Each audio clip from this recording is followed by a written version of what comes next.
এনামুল হক বিজয় তিনি আর ক্রিকেট খেলবেন না, তিনি ক্রিকেট খেলা ছেড়ে দিতে চান। আসলে আপনারা যদি আজকে তার সাক্ষাৎকারটা দেখে থাকেন তাহলে এই বিষয়টা আপনারা পুরোপুরিভাবে বুঝতে পারবেন কেন তিনি এই কথাটা বলছেন। তার অভিযোগটা কিন্তু একদম যৌক্তিক।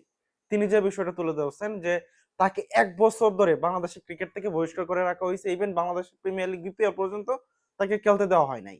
তার বিরুদ্ধে একটাই অভিযোগ, তিনি ফিক্সিং করছেন। অথচ এই ১.৫ বছরের ভিতরে বাংলাদেশ ক্রিকেট বোর্ড তিনি যে ফিক্সিং করছেন সেটা প্রমাণ করতে পারেন নাই। যদি ক্রিকেট বোর্ড সেটা প্রমাণ না করতে পারে তাহলে তাকে খেলতে দিতে সমস্যাটা কোথায়?